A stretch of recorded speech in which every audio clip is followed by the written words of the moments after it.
Ah, smallest church in Saint-Saëns, right?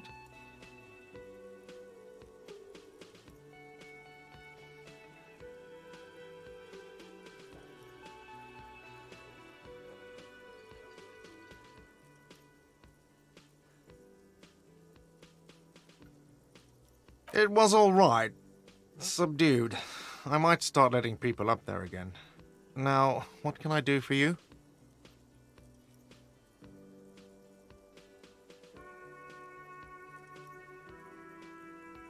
What is this thing?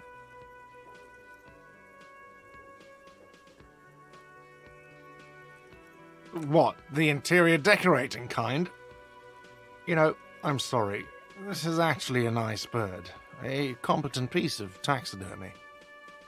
I can fix it to the plaque and have a new bird in the establishment, I guess?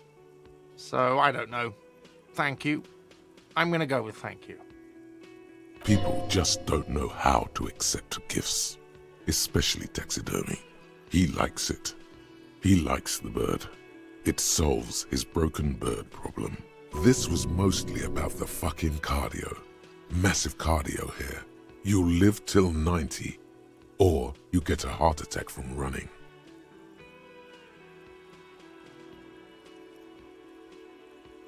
I feel good about our work here today. It's all about the little things, like bringing people random stuffed animals. It's not actually about that, but he liked it.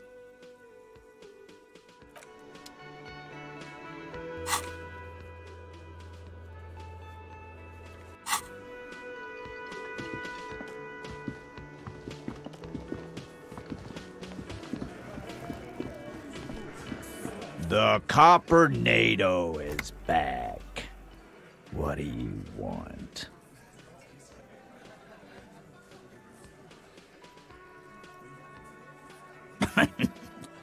What's that, Copper? You want us to help little old ladies now? You're local law enforcement, aren't you? Helping troubled civilians should fall under your jurisdiction. Yeah. We'll send someone out. Who is? Wait. It's the pigs, isn't it? God. Poor lady. Don't worry. We'll handle this. I think she got some family in Courant or something. Bastards left her alone when she got sick.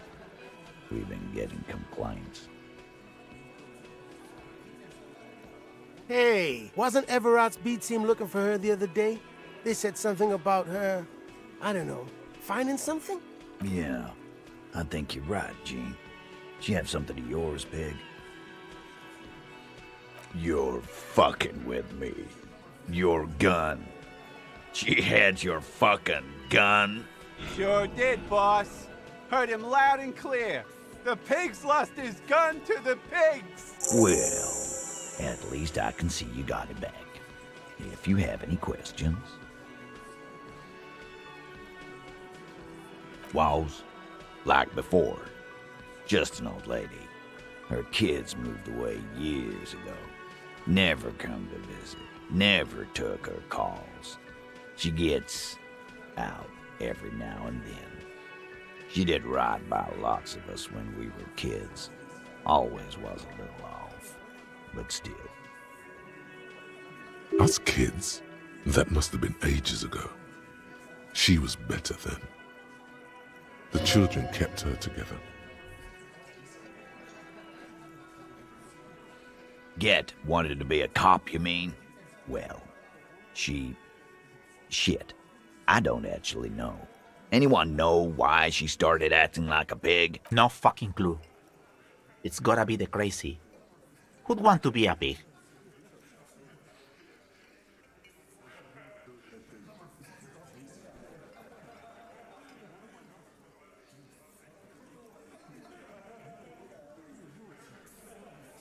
No, I didn't. Because I'm not fucking stupid, Polizonte. Yeah, Carl. That's some pretty fucking weird shit to say. The pigs level weird. But whatever gets you through the day. Auntie LaPlante, we always called her. Something LaPlante. Marianne, amigo.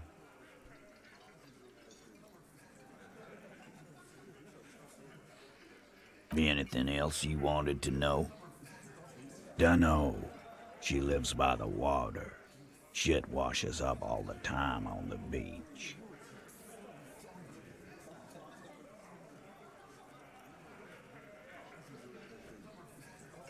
Police paraphernalia doesn't just wash up on the coast, people. It's not like we dump it at night. She bought it, collected it. Station 41. A man carries a crate of rusted, unused badges. You think these would net us something at the annual auction? A balding detective drags a comb futilely across his head. Shit, who'd want those? Just dump them into the river. No problemo, cop man. We take care of our mentally ill here in Martinez. Ain't that right, boys? Sure enough, we're the real heroes on these streets.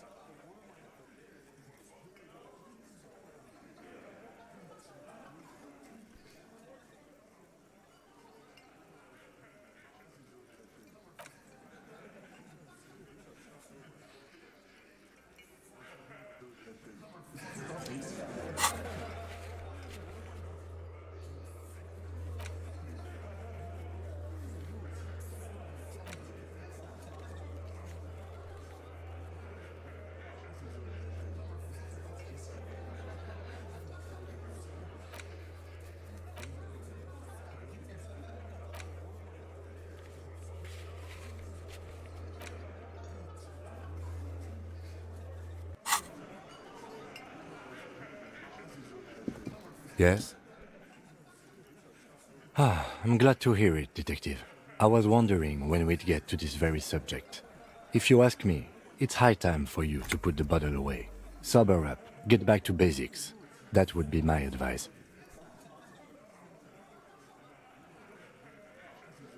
Why are you pronouncing it like that gentleman from the Institute of Price Stabilité? You know what? Forget it. What specifically are you trying to assign responsibility for?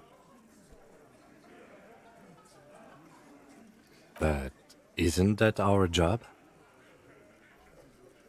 Now I understand. Next, I suppose you're going to tell me you need to form a committee to assign this responsibility? Simple. Because moral intern types love to form committees. In any event, I am just a humble law official. I may work under the moral intern's umbrella, but I'm certainly not qualified to serve on any committee. You know who might be, though? That Mr. Villedroit. The gentleman you met in the young man's apartment. If I were trying to get in touch with the coalition, I would start by seeking him out. But first you might need to speak with his young companion. Now, was there anything else?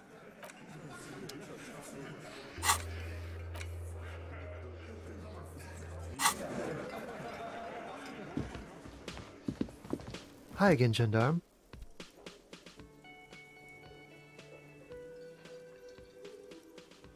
Oh, a committee. How interesting. And if I may ask, gendarme, what is this committee about? He's all bemused skepticism. He doesn't actually care what you want with his friend. God, of course it is. My friend is always trying to convince me I need a little more responsibility.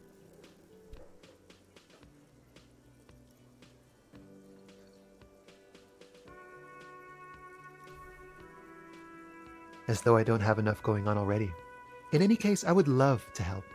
But the thing is, I don't know where he is. We don't talk about everything, you see.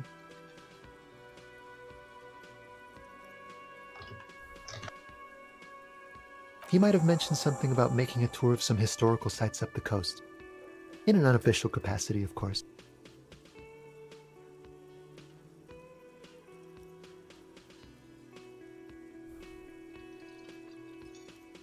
I guess you will. Bye-bye, gendarme.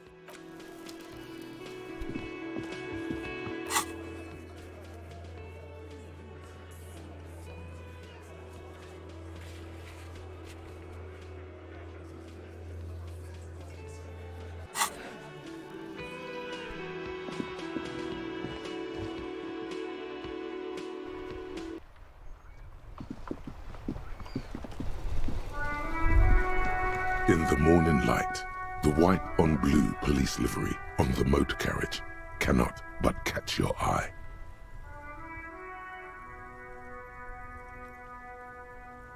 Do something important? Something murder-related?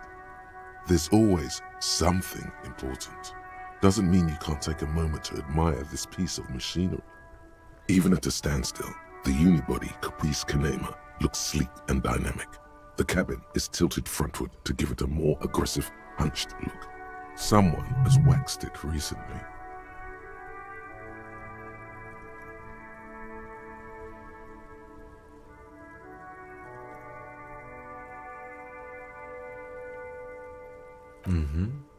You want to take a closer look?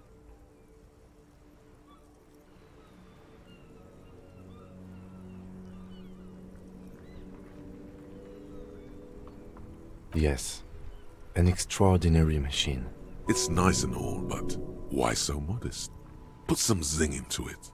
Flare it up. Slam it down. Helium headlights would improve the range and quality of the visual field a lot. Actually, I have a pair at home. Just haven't gotten around to fitting them yet. I need to lay some wiring for the ballast first. Maybe. Yes, definitely maybe. And means no.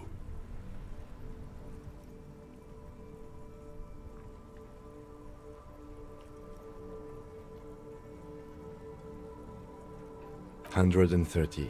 I reckon that's a 7-liter V12 there.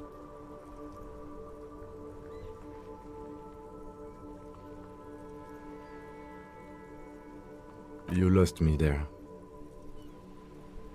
The Kineema is fast. Feels right at home on the raised motor track. Hard to find something that could overtake it. You mean the coil noise? When variable current passes through wires that make up the coils on the electrical system on this machine, it causes vibration in the wires and the cores of the coils. When the frequency of the current in the coils falls within the audible range, the resulting vibration creates the whiny sound you mentioned.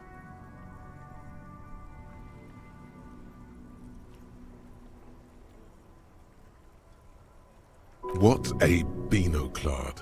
Whatever you do, don't make fun of the lieutenant for explaining this to you.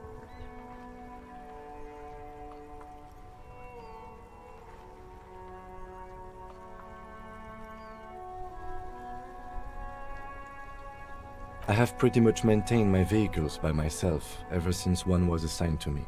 You inevitably pick up some knowledge on the way.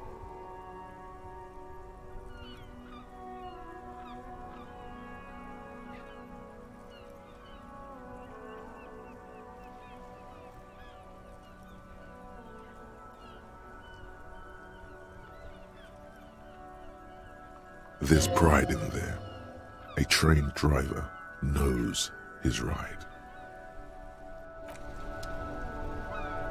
Inside, you see a set of steering levers, a radio microphone, a pull-out. This is Precinct 57. How may I assist you? Yes. It took some convincing, but I got the mercenary's name and a few biographical details. Are you ready? The lieutenant leans in to listen, notebook in hand. That suit of armor was issued to an Oranese citizen named Ellis Kortenaer. That's E-L-L-I-S K-O-R-T-E-N-A-I-R. Exact date of birth, unknown. He was signed into the Lelystad County Neonatal Care Unit on 28th of February, 09. He was found as a newborn in a leaf compactor near an abandoned farm. He spent 4 months in the neonatal unit, survived apparently, and was assigned to a foster family at 2. According to Clausia, Lele said his real name wasn't really his. Perhaps that's because he was fostered. This is what the ICP knows about him. He was raised by foster parents, entered the East Brand Military Academy in Vredefort at 17, then served in the Oranese forces till he was honorably discharged in 41, just a year before the Seminese conflict. Then the armor followed him to Seminine, or at least I assume it did. And that's it. There are no records of his employment in Crenel. or any of its other incarnations, or him even entering Revachol.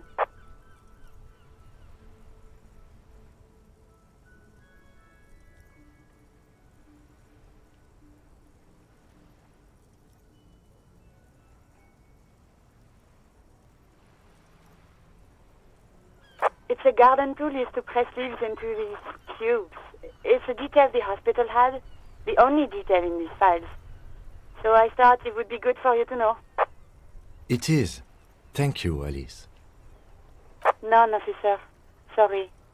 Even that is a small miracle. These organizations usually double-check their inventory.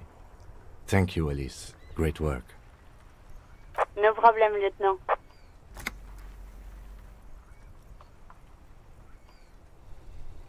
A name. This is very good. Elise Cortenard. Sometimes police work is about human dignity, about giving back names to anonymous victims.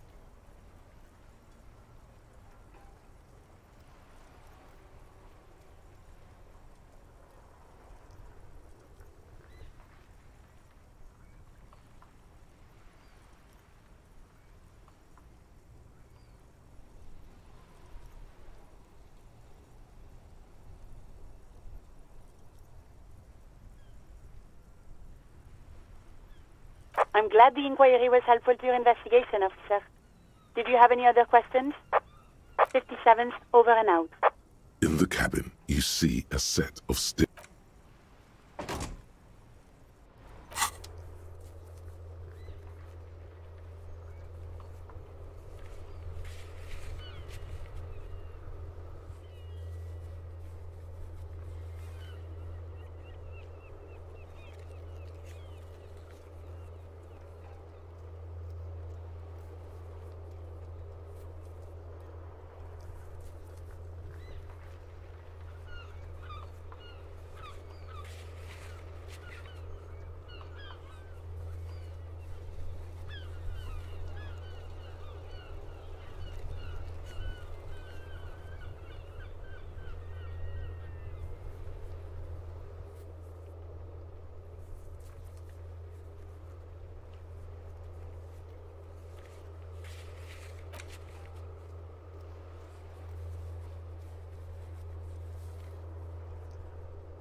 That's one brutal motor carriage. If I were a real skull now, I'd jack it, paint it in palm tree livery, then bottom light it, neon style. A snazzy shit-ripped skullmobile like this would make a fine trophy. We could, like, hang fucking shrunken heads from the side mirrors. Cops' heads. Scary tribal shit. Yeah, tribal shit. A cop carriage like this would have proper skull value. While I appreciate the interest you take in my brutal motor carriage, I have to stop you right there. The RCM takes threats directed at its property seriously. It's just theoretical work, Copper. No basis in reality. Man, if we were certified skulls right now... I can tell you who we're not, cop. We're not snitches, or skulls. Which is not to say that the skulls are bitches and... On the contrary.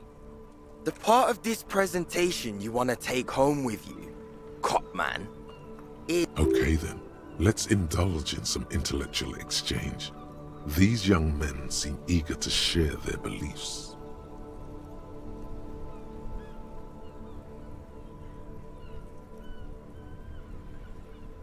Oh yeah, Cindy's a right proper skull. Yeah, a true artist of the future. Just like Arno van Eyck. By the way, if you see Cindy, give her our regards. For all their nihilistic posturing, these young men are not lacking in youthful idealism. Odd, there isn't a hint of hate in them. It's like they're piss and fuck the world out of some kind of moral obligation. The lieutenant on your left is unusually lenient toward them.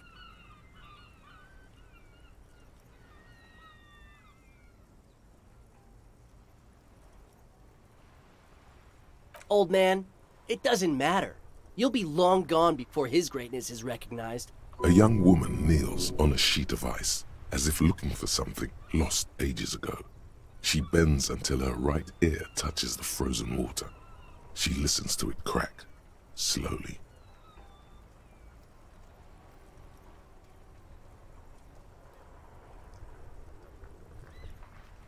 Holy shit! That's even older than I thought! You're fucking ancient, man. Yep, old as fuck. Yeah, man. It's like at death's door. No wonder you know nothing about the future. You won't be there.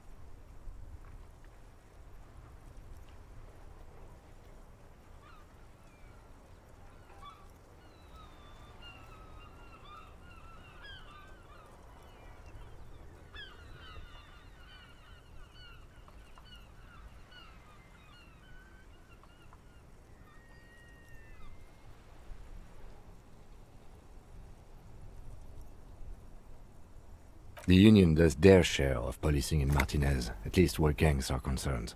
That's why there isn't much organized crime around here. Apart from the unions themselves, of course. Don't you worry about that. We're gonna make up for the deficit. Yeah, we are. We're not franchise skulls. Well, not yet. Once we get our name out there, we'll have a chance to join them. Because we can be just as psycho and vicious. You'll see. Ah, you'll see for sure once we're in. It's the last thing you'll ever see before the void consumes you. Throw him off his game.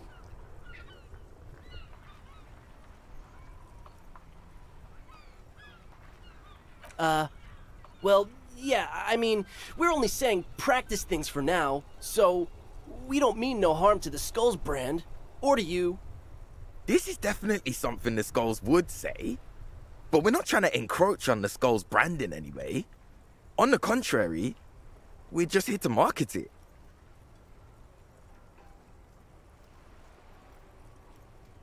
Hey, we could be just as hard. Like pavement on top of pavement, or a brick on top of another brick. Or a grave on top of a grave. These kids have the vocabulary, but might be missing a brain. Wouldn't a grave on top of a grave be just a big hole? What's hard about holes? Filling them up, baby. Mm-hmm.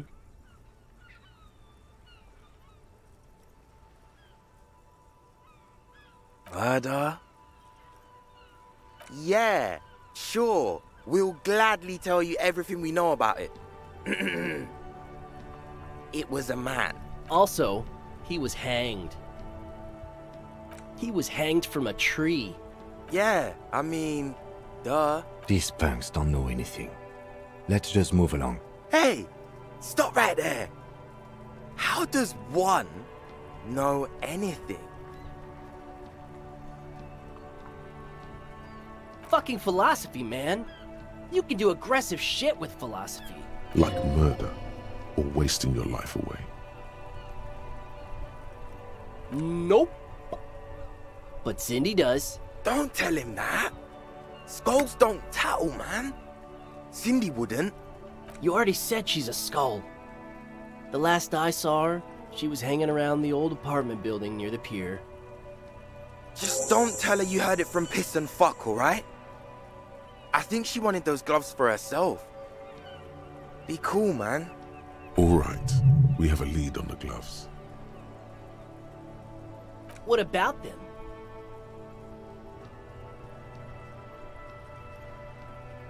Like I said before, many men keep searching for the one, for so-called true love, which is actually just obsession masquerading as kinship. The thrill of the chase, the hollowness that fills your chest cavity after catching it. I'm wondering if the poetics come with the jacket, or are they derived from something else entirely? To catch a fish, you'll need to hurl the lure many times, and even then it isn't certain that you'll get anything. If you blow up the lake, though...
You get more fish in a shorter time. And, for time is of the essence and fleeting ever so quickly, one must think of a way to fuck the whole world and not get caught up in fucking someone. Because when one fucks everything, he fucks nothing. And that, to me, feels glorious. Sticking your dick into the void. Hate to admit it, but in a weird way, he's got a point. Well, first off, it's a statement and not necessarily something that characterizes me as a person, even though the statement has character. And I do like piss. The word piss epitomizes the struggle taking place in the world. Things being defined as they seem, not as they are. And, I guess, it's also about communal spirit, the future, and truly appreciating our differences. Also, you've got to admit, it catches the eye.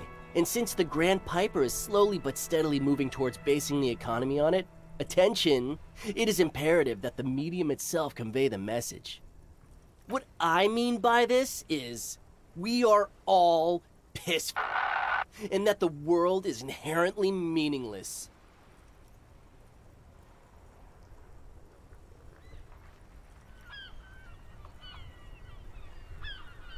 Is it a coincidence that here we have 2 badass jackets and 2 badass cops?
Your lack of imagination is baffling.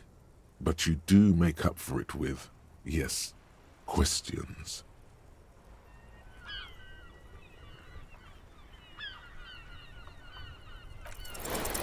These guys aren't scary. You're not scary.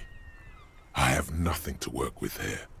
It's either begging or bullying, or both. Just ask them, maybe. Why?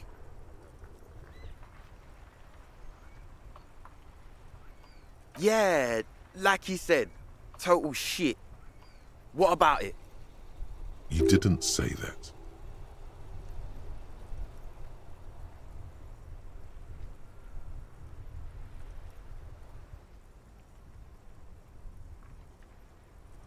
The lieutenant looks down at his bomber jacket and shrugs, obviously content with his uniform. Fine. Fuck it. Here. Take it then. I can't handle this sad shit. It's true. He simply can't. It's called empathy. Wow. I did not see that coming. You better wear that jacket with pride. Fuck that! You're not getting mine. My dad's a lawyer in La Delta. He'll have your badge. No, he won't. The lieutenant is lightly amused by the situation.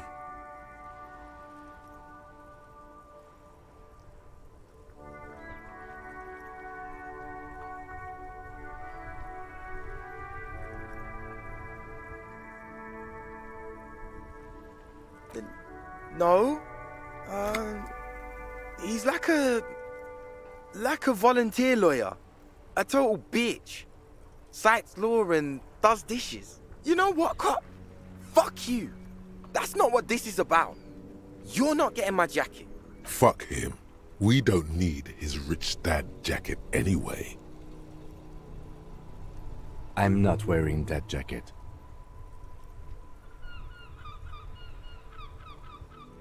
I don't think this case requires us to go undercover or raise hell. In fact, I don't think the jacket will be useful at all.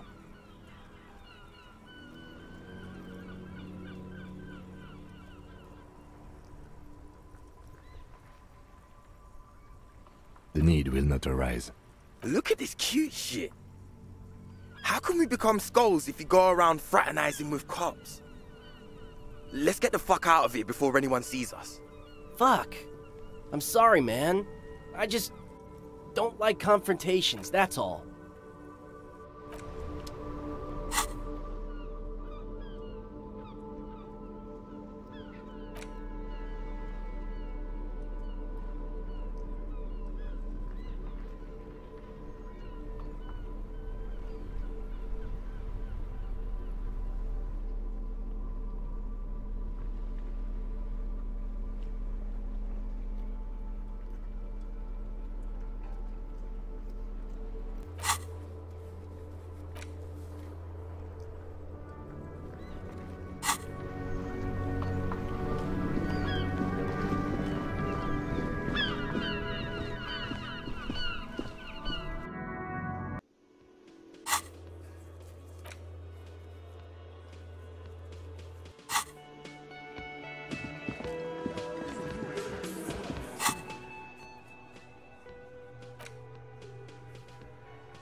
This orange machine is dead still.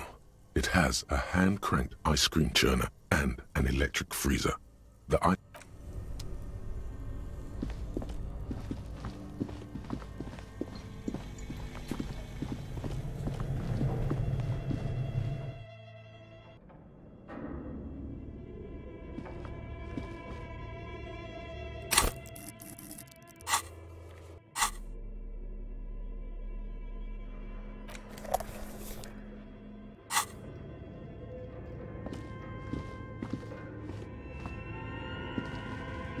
This appears to be some kind of The radio computer.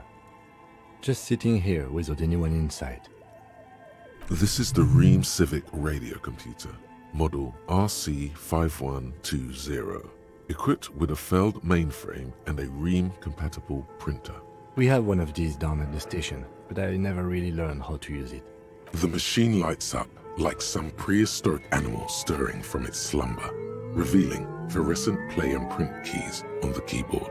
The hatch on the machine's central compartment is wide open. It's empty like a beehive without its brood. Some cables have been left dangling, disconnected. The filament you have would fit perfectly inside the compartment. Like a smooth drawer, the filament slides into place. On the keyboard, the play key starts blinking. A bar of fabric right above the keyboard starts producing a soft hum. The sound of static seeps through the machine's planar magnetic driver. The static gets louder, slowly filling up the abandoned hall, until a voice speaks out, crackling and old. Good morning.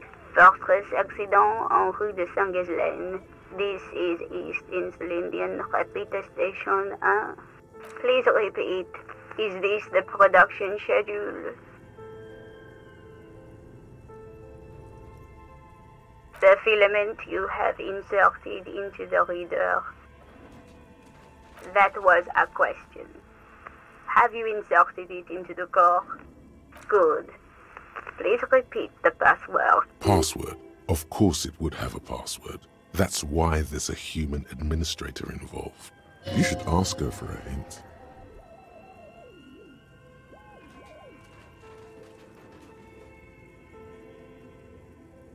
No. I am contractually obliged to protect the privacy of the filament holder for Fortress accident. Without filing a warrant with Lintel, I cannot give you access to this filament. I'm afraid we are not doing that, unless we want to wait for a month. Now, can you please repeat the password? Received. I will register this login attempt. Don't worry. Passwords have a way of turning up, sooner or later. Fortress accident. Is there anything else I can do for you today? Fortress accident is the company on whose name the terminal you are currently using has been registered to. One moment. Fortress accident SCA produces revolutionary interactive call-in radio games. That's what the catalog says. That's not bad.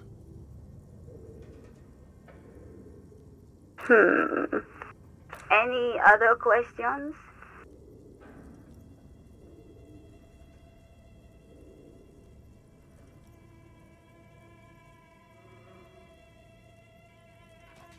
Yes, I am alive. I am 74 years old and my name is Yvonne. She repeats passwords. Programming people are all paranoid.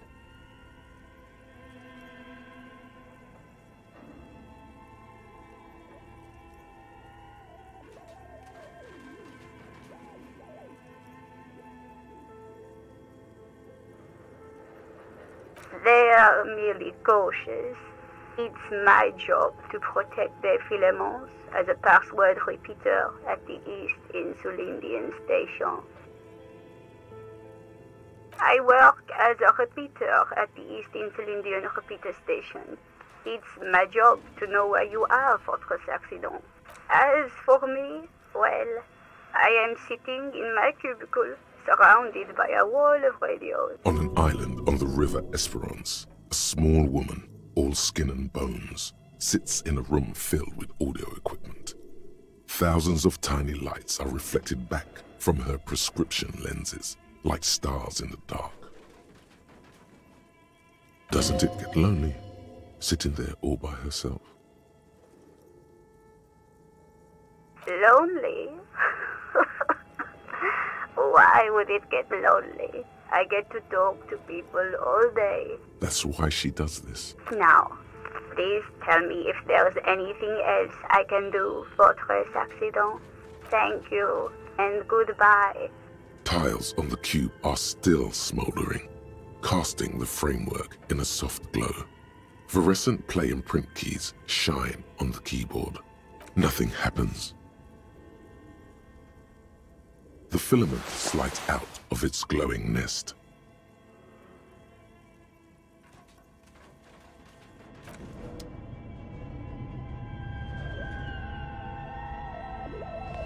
Okay, what do you think is going on with that computer, chalkboard, and fireplace?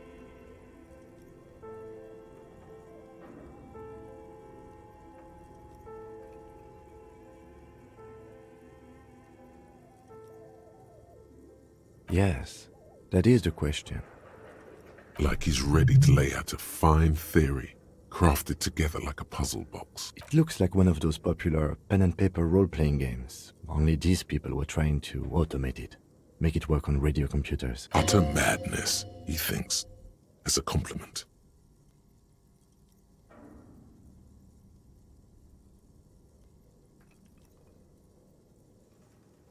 Through call-in stations, none of the players have to be physically present. Anyone in the world can participate in the game, as long as they have a two-way radio. Then there's the game master frequency that listens in on the smaller call-in stations.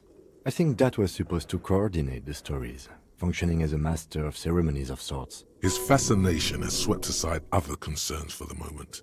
He's a little hooked. Coordinating so many games would take a whole switchboard of people, possibly divided into sub-frequencies. Not to my knowledge.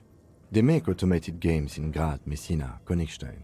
You know, places with industry. Not in Revachol West, among the ruins. But I don't think anyone has attempted to create an interisolary game before. We just don't have the technology. Indeed, those Welkins are a dead giveaway. Role-playing people love that stuff. The world looks like a modified version of the We World board game, with hit death thrown in. Super cool. Someone should give them millions of real, immediately. This game is too good to be left unfinished. No idea. They stopped filling out the schedule on the chalkboard. Indeed, it's ambitious and untethered from reality, but...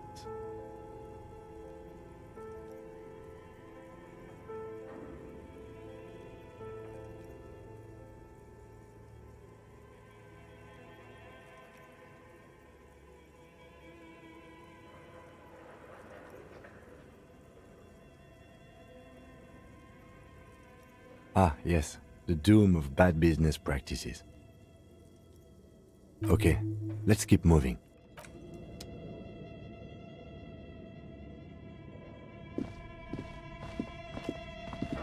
Your flashlight slides over and some of the writing has faded with age.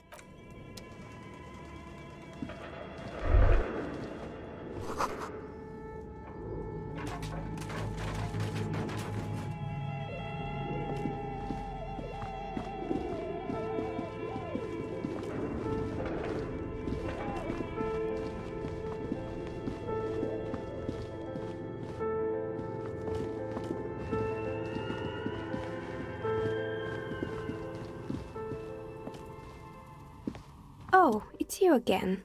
Are you looking for a die?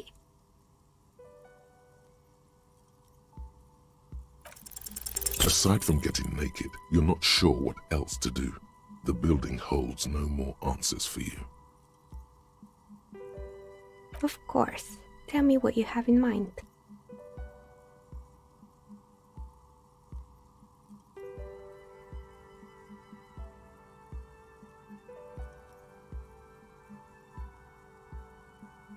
Ah, yes, Fortress Accident.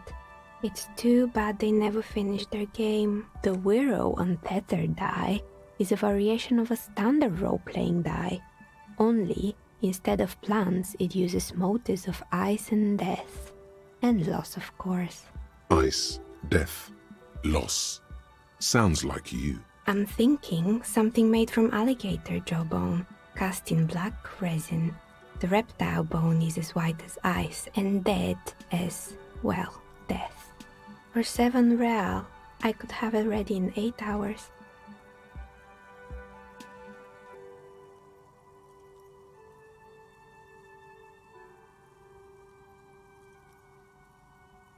untreated bone is porous and prone to chipping. Cast it in something hard like resin though, and voila, it's perfect. It's an icosi tetrahedron, a 24-sided die that can produce results for 2-sided, 3-sided, 4-sided, 6-sided, and 12-sided die with a single roll. Technically, you can also use it for many other sizes, but you may need to reroll results.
Loving it. So nifty.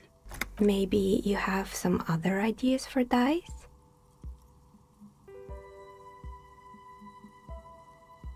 What do you mean by cursed? Alright, how about I surprise you?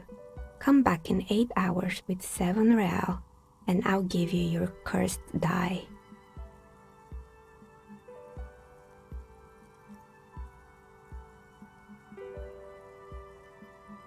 Great, see you in 8 hours then. Was there anything else?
Barbell lies on the floor. The color has worn off its weight plates. It's 60 kilograms. Your triceps hum at the sight of these weights. Show the world what kind of beast it's dealing with. Lift them. There are no collars on the barbell. This is a safety hazard. Why does it feel so familiar?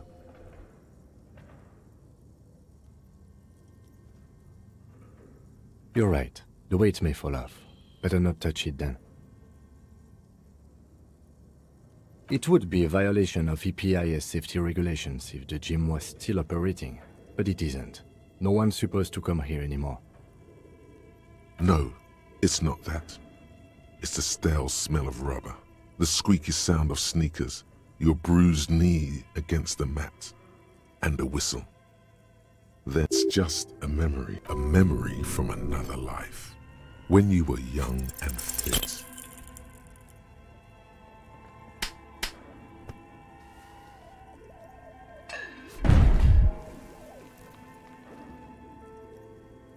You managed to hoist it off the ground, but the barbell feels wobbly and dangerous. Your hands slick with sweat. Turns out you're no beast, just an old man with bad form. See? See?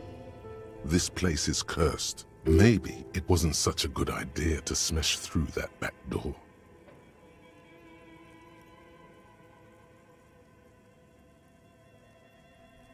Weightlifting was never my favorite either. At the station gym, I mean. I prefer running. It clears your head.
Give me a moment.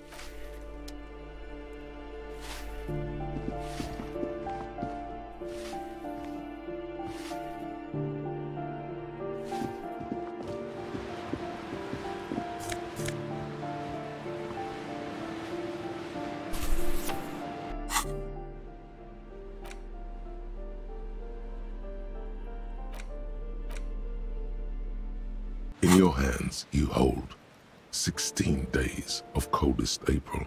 Indeed, the book is unusually heavy in your hands, as though the cover were lined with lead.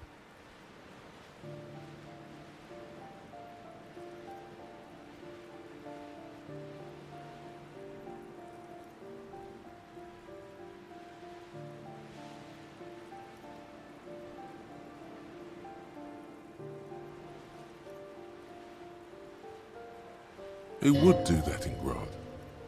You flip through the book. The pages are thinner than you realized, and the type quite small and tightly set. Real art is dense and difficult. If it didn't feel like you had to wrestle a suicidal bear to get through it, you weren't really reading. The back cover is dominated by a black and white photograph of the author. She can't be much older than her mid-30s in this photograph, and yet, from this cover, the eyes of a sad old woman stare back at you.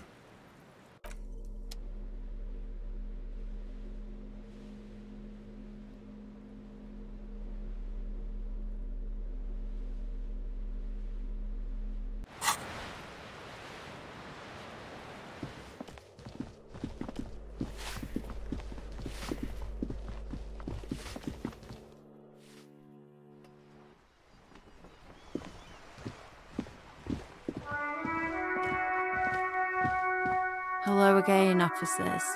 Have you come to admire my mural? I don't believe it. I've never known those boys to have manners. The bemusement in her voice doesn't fully mask genuine tenderness.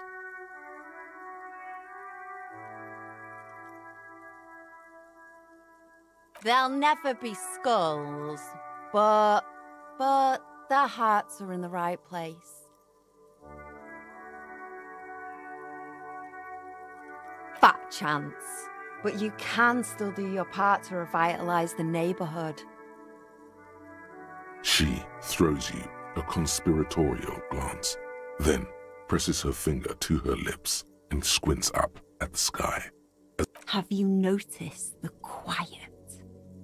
Every so often, you might hear a gunshot pierce the air somewhere in Jamrock. But in Martinez, no gunshots, no sirens. The people are languishing in boredom and complacency. This place is a sepulchre. We'll paint it red. We bring the raucous. You bring the sirens. What is it with these skulls and cooperation? They have to be the nicest violent street gang in Revachol West. Ooh, not only have you found my address, you've discovered my biggest secret. I'm a coal miner. She does have eyes that seem to be smeared with coal. It doesn't have to do anything at all. Nothing does. Like me. Right now, I'm doing nothing at all. Yes, I keep hoping a shaft will collapse on me, but somehow it never happens. Does anyone in a city like this? If there's pain about any particular home she's lost, she's buried it deep, fortified herself against it. Shoot, Piggy. It's what you do, isn't it? What do I care about some fucking tin eggshells?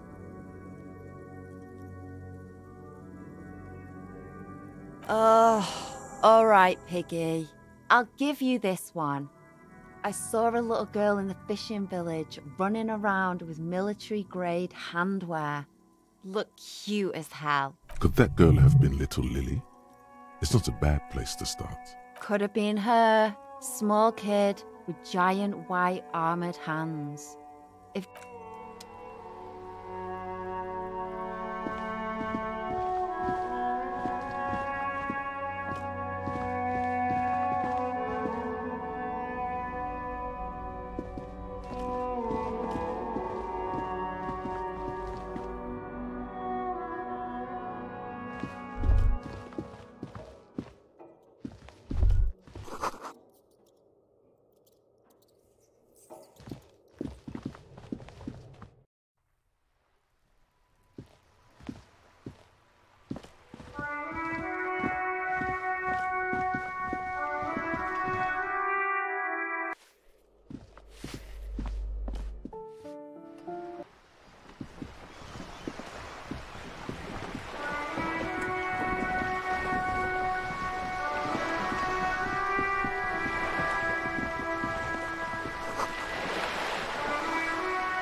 old monument stands in the middle of the traffic island, pointing toward the sea. Even by the standards of the Philippian kings, old sumptuous Philip was known for his profligacy. Well, he blew through the whole national treasury, starting the decline of one of the penultimate century's greatest superpowers, the suzerain of Revachol. His own maladministration foreshadowed the fall of the monarchy during the anti-centennial revolution, an end to his family line and the monarchy on the Insulindian Isola. Stories have it that he had his bedroom converted into a treasure chamber, where he stored unfathomable wealth, Krugerrands, bars of gold, ornate weaponry, armor, and various chalices.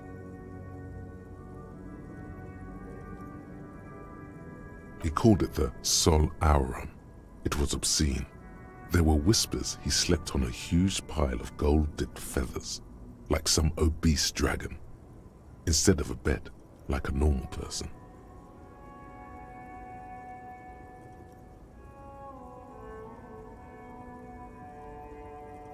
But wait, you haven't even heard about his fabled cocaine addiction.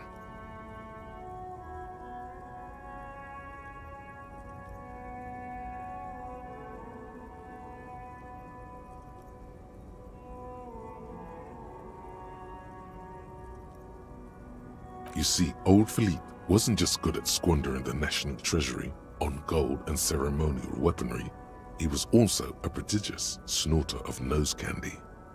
Not just any nose candy though. We're talking Royal Philippian Blow, allegedly twice as potent as the stuff you find nowadays, and purple. Philippian cocaine was purple.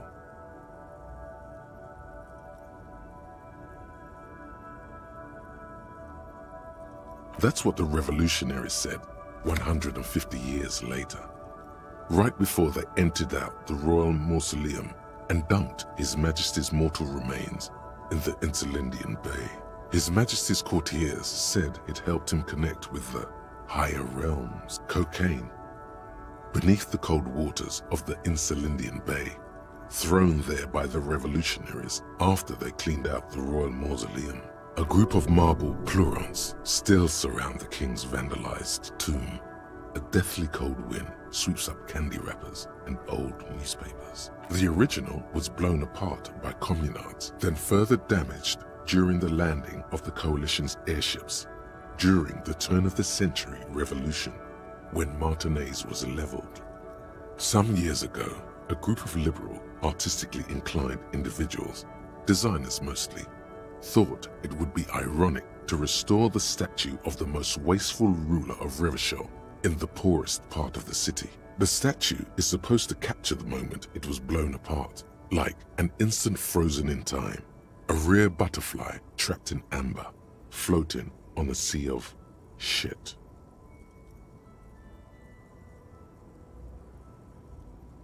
People in Martinez tend to disagree, as do many prominent art critics and thought leaders with more nuanced social awareness than the young ironists. Philip III, the squanderer, however, with his bronze face up in the air, doesn't seem concerned about what the hoi polloi think of him in death.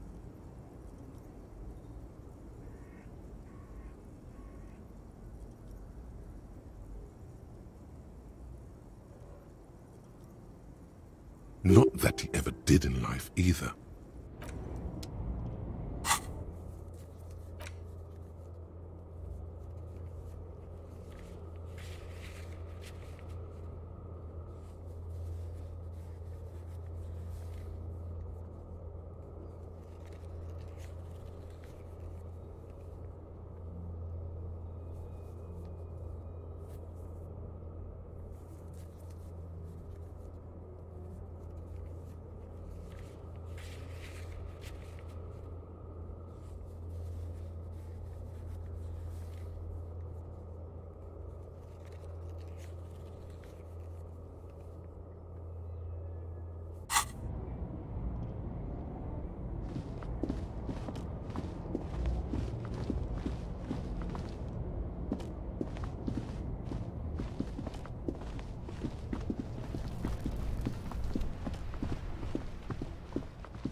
mister. Oh, I had gloves. Very big ones. Heavy, too. Where did you get these gloves? Found them when Lemmy and I were playing hide and seek. In an empty house. Where no one lives. I think someone hid them there. She doesn't want you to think she stole them. I hid them. The twins were gonna take them. They're stupid. We're going to need those gloves. It's for important police business. Oh. They're in my sandcastle. Behind our house. Under the sand. You can break the castle. It's not very good. Bye!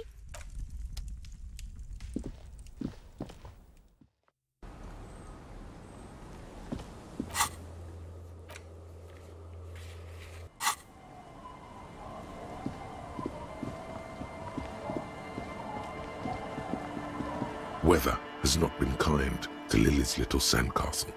The once mighty towers are quickly eroding away. You can see something shining back to you from what must have been a vast underground catacomb network. The little castle? The reigning lord must have come upon some really tough times to let it sleep in such decrepitude. The walls and floors give way to the giant's greed, collapse and present you with a pair of ceramic gauntlets. Congratulations. That's the gauntlets down then. We're doing good on the armor collection front.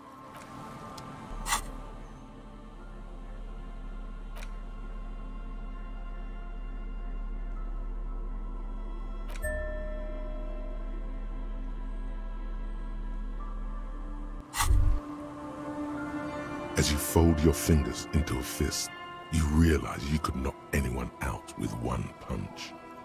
Your movements cause tiny little clicks, like dice rolling somewhere far away, as the plates reorient to your motions.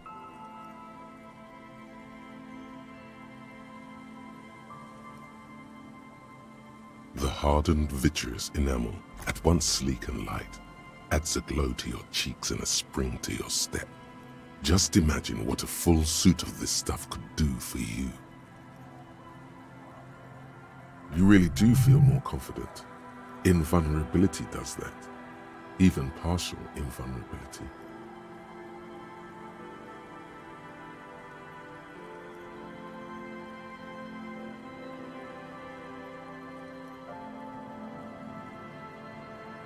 Two? Are you sure you're correct there? There was a helmet too. 3 pieces more like. You were ambitious. It may be a while before you have all the pieces. In the meantime, you should analyze the armor. Figure out its vulnerabilities. Remember, this is a highly specialized kinetic redistributor meant to stop bullets. Wear it. Observe its properties. See if there's a weakness in the design. For the day you have to fight someone covered in the same material.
And Mikhail noticed the windows, especially with how there are no windows on the south side.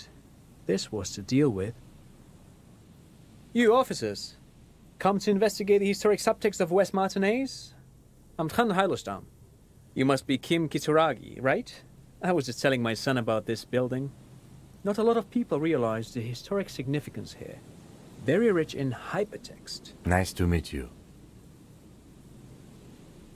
No, I can't say that we've met before, but I've heard of Kim, of course. Mikhail, say hi to the officers. Mikhail's a little tired today. We spent all night trying to run Orbis on his radio computer. Have you heard of it? It's a programming language used in Garte. Quite tricky, but he wanted to play this Garte-made adventure program. We've been getting really into verbs lately. The man speaks in the artificial cadence of a professor, or someone who's been on too many radio shows. But I assume you're not here for giant worms when there are so many real things to see. Just as I was telling Mikhail before, this is where the Coalition landed in 08. We could be standing on what is the most interesting landmark in Revachol West. This man is your half-brother. You feel it. But why?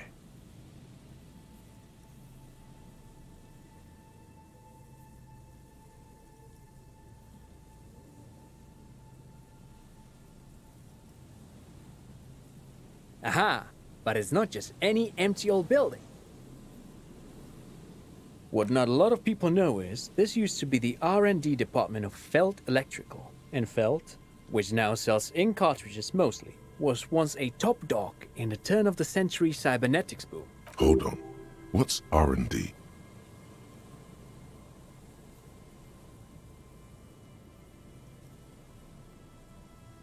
It looks old and weathered, with seagulls picking apart its stone and metal carcass. Bushy undergrowth has taken hold of the collapsed rooftop. Some kind of bird has set up a nest on a broken windowsill. Apologies, it's an acronym for research and development. They don't use it anymore. You're probably more familiar with RTD, Research and Technological Development. Mea culpa. You are not familiar with that one either. This man is a bookhead. That's not surprising. Only a vestigial ink cartridge and ferrotape manufacturer remains. They started out as a midway electronics outfit in Königstein 2 centuries ago. After an aggressive move to Revachol, Feld became a global player in the emerging personal electronics market of the pre-revolutionary era. Still, Tricentennial was beating them in business machines. But Feld had an ace up their sleeve, or should I say they were developing an ace up their sleeve. I'm mixing my metaphors here. It was here in Martinez, possibly in this very building, that they developed prototypes for a tape computer. An elegant folding mechanism of rollers and ferrotape ribbons, portable enough to be a take-it-home solution, revolutionizing business machines, possibly even bring them to the average consumer. Which is a feat of engineering even today's giants, Rehm, ICN and ZAM, haven't achieved yet. He assumes something like a combat stance. Indeed. What? The revolution! Unfortunately, their moonshot project never made it to the market. Feld's move to Revachol backfired. The revolutionary government liquefied their assets and expropriated those very advanced prototypes. Possibly from this very building, or one of the adjacent ruins. All of this was built by Feld, even the boardwalk. Wild Pines built Martinez proper as a resort for their middle management. Feld built this side of town for R&D.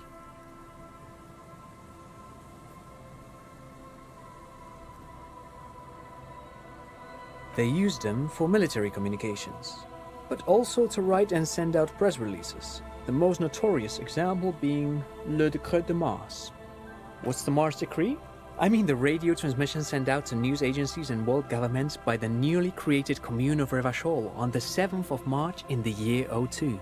It's a beautiful piece of text, actually. A singer-songwriter I know, Charette, called it a love poem to Revachol on her political concept album, Bon Baiser dans ce Lind. You should read it. Every local library in Revachol stocks a copy of the decree. I tried to get Mikhail to memorize it. Tried to. Someone was much too interested in worms to be paying any attention. The kid takes a peek at the green and silver worm on the cover of the book.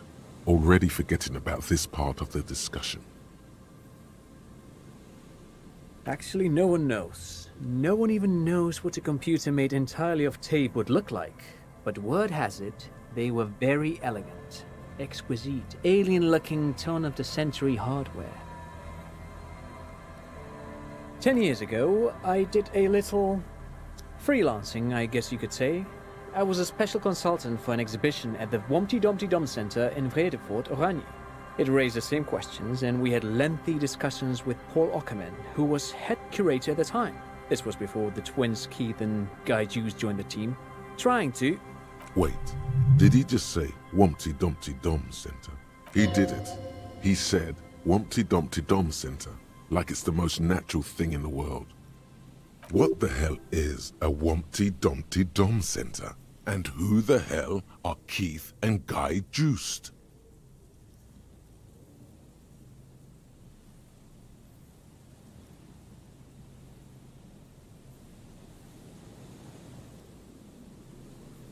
The Humpty Dumpty Dum Center for Contemporary Arts.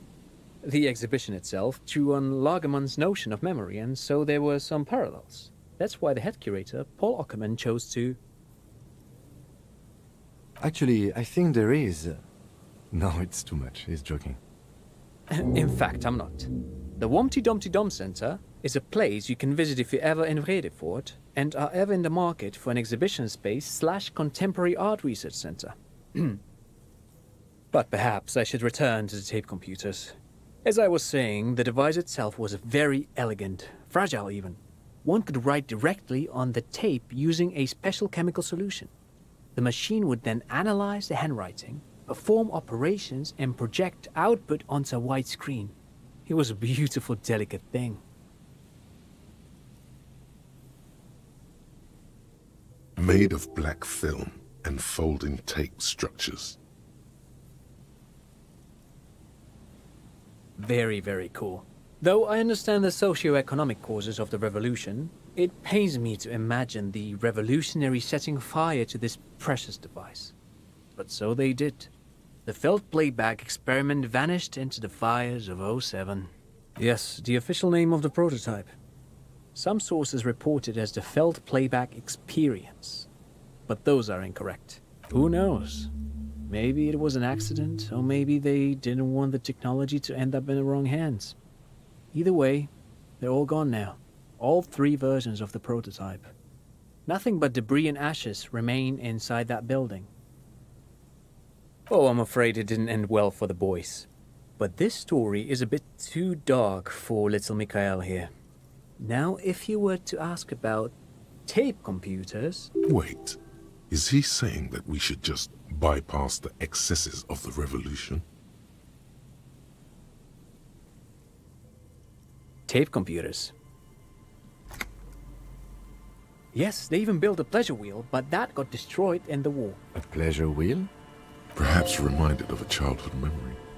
It's clear he would prefer there were a big wheel, lighting up the coast. Yes, to lure in their star engineers. This part of Martinaise was nothing but reeds before Feld arrived. They had to make the prospect of living here attractive. It was supposed to become a global center for innovation in cybernetics. But history had other plans. But of course, what else?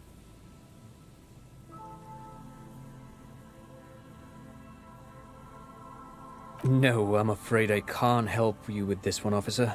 It's just a regular day off for me and Mikhail. So you haven't seen anyone around? No, I'm sorry. As I said, this is just a day off. We just arrived anyway. There's something friendly and familiar in how he says that. A day off. He's telling the truth. He hasn't seen anyone. I do have some money, yes, but that's not what's really important here.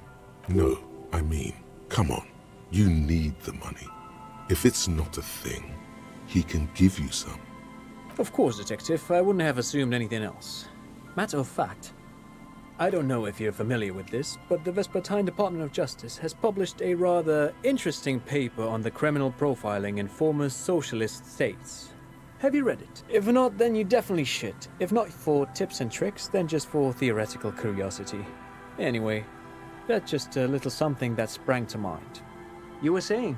No, thanks to you for having me and little Mikhail here to pick your brain. A very interesting conversation indeed. Pick your brain?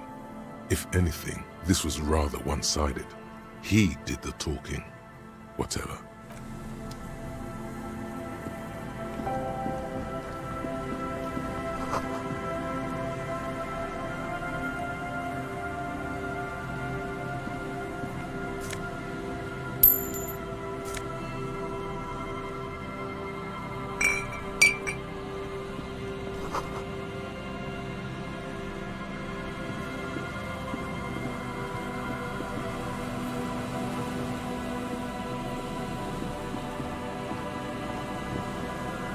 You see, a once bright, a slogan used to intertwine with the loops a long time ago. Looks like tomorrow never came. Above the mural, a collapsed roof, broken windows set in walls that are cracking and will soon also fall, and the coastal breeze rustling and sighing in the remains of the edifice. There's something in the wind. Sometimes the only way to go forward is to fail first. In there? She could. Or she could be in the identical room over there, or in that boat shack, in that church tower maybe. Why single out this one building?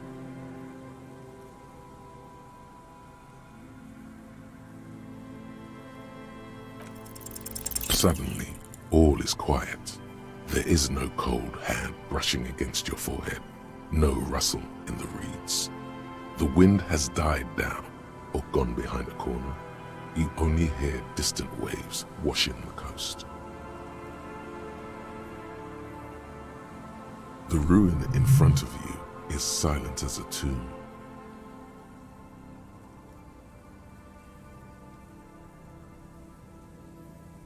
Trying to talk to the wind, the city, whatever you thought would happen did not, and now you're just standing there in the pale of the morning, with your hands fallen to your side. Is trying to talk to the city something you've done before? Is it in your secret repertoire? A trick for when you're out of ideas? A prayer of sorts to Revachol. How do we? I was really hoping she'd be in the village. Okay. She's probably north of the village, and this place is a peninsula. I think there's people west of here. We could ask them. Indeed. You hear what sounds like two men arguing where the lieutenant is pointing. And then there's the church. If I were a murder suspect, I would not hide in the most prominent building here. But who knows? Maybe she's reckless. Or spiritual. She could be looking for refuge. Anyway, we do it the old-fashioned way. Sector by sector. Go over the whole peninsula, ask the locals, enter the places where we can enter first, like we did in the village. Then, if we're desperate, we can look where we can't enter. Bunkers, storm drainage, this place. I'm sure it won't come to that. Walk the coast, the old boardwalk, the reeds. You can always come back here and talk to the wind again. Look where it already got you.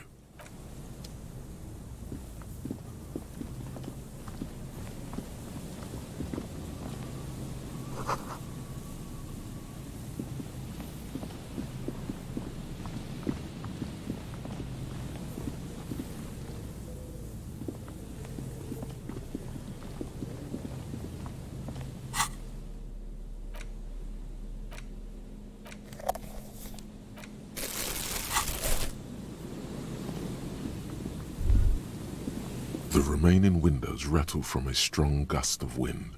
They're covered in a thick layer of grime. They must have been like this for 40 years. No. I won't even try. You know, I had a partner once. They called him Eyes, because he had to show me things. It's that bad. This partner of his, Eyes, things didn't end well. It saddens him to say his name. Don't even ask. He wouldn't answer. Maybe some other small talk. Well enough, actually. It's odd how that works. I'm no sharpshooter, but I pass my shooting courses 7 out of 10.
A row of ghostly shades facing a crumbling wall, with another 7 shades standing 10 meters from them.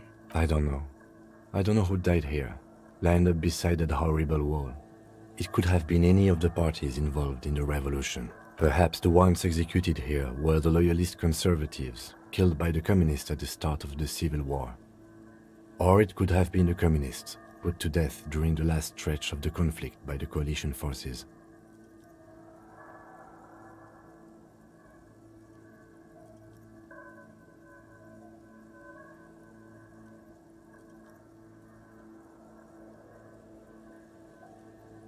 Remember what Trant Heidelstam said about Veld? Another likely scenario. Or maybe... Yeah, it's very unlikely the coalition forces were the ones who died here. They were always the last ones against the wall. To be honest, if a coalition member was anyone in this situation, it was a commandant, the superior giving the orders. A cold sea wind blew behind this building, the other one, once filled with engineers.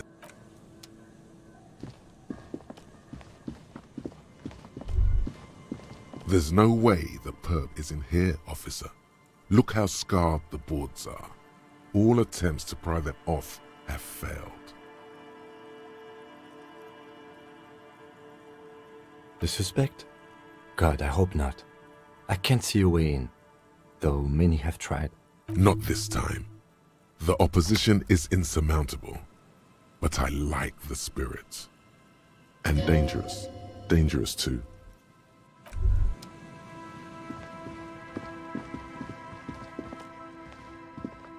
As you approach, the man turns and greets you with a polite wave. He appears completely at ease, like a common holidaymaker. Ah, super. It's the officer. I was not expecting to run into you again, but things have a funny way of turning out, no? What brings you down to the scenic Martinez coast? Well, that's très simple. I was visiting the fishing village just north of here. They have applied for a series of microloans to revitalize the old market. And, well, I wished to see the situation firsthand. And then, well, I had some extra time on my hands, so I decided to stroll down here. It's quite peaceful, isn't it? Yes. There's nothing like a stroll along the coast to lift one's spirits. Ah? Is that what those pockmarks are? I might have guessed.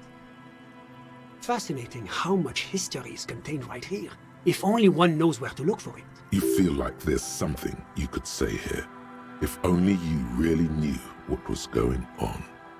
Ah bon? I'm all ears, officer.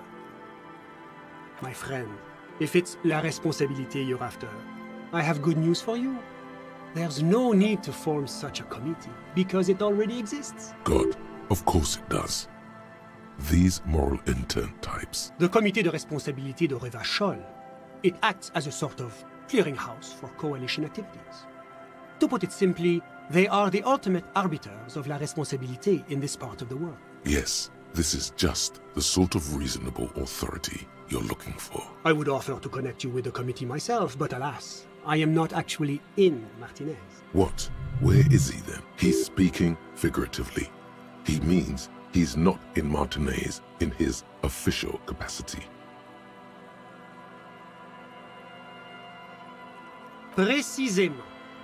Officially, I am still in La Delta, preparing for an upcoming conference on fuel oil derivatives. That's why it would be extremely irregular, or potentially even inappropriate for me to intercede with the committee concerning a district I'm not officially in. Well, under ordinary circumstances, the committee contacts you. In other words, the committee only knows what it wants to know. But if you have information of a vital interest, they might be willing to entertain an exception. In which case, I would advise you to contact them via Coalition Warship Archer.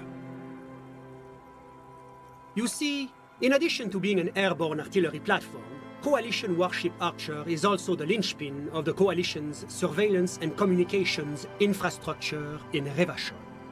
And listening, it has the most objective vantage point in the entire city. Not to mention a vast array of radio, photographic, and meteorological monitoring instruments. I find it a great comfort to know there are benevolent powers watching over all, in strict accordance with the Wayfarer Act and the Bristol-Mune Conventions. This is quite the problem. Very tricky. Of course, the Archer has orders to fire on any unidentified aerostatics that might approach it. So it might be safer to get in touch from the ground. But in that case, you would require a radio transmitter capable of broadcasting on coalition frequencies. And that kind of technology naturally isn't typically available for non-coalition use. Yes, it is a bit of a conundrum. I suppose there might be some way to circuit bend your way onto those frequencies, but you'd have to be one of those techno-tinkerers to do it. Unfortunately not, no. I don't have the pleasure. I am merely a representative of the coalition government, not very well versed in technology. Perhaps your young friends in the tent might be of assistance? Let me just say that I have complete confidence in the RCM. I'm sure you'll figure something out. Always my pleasure to be of assistance to the RCM. Godspeed, and if we don't meet again, bonne chance.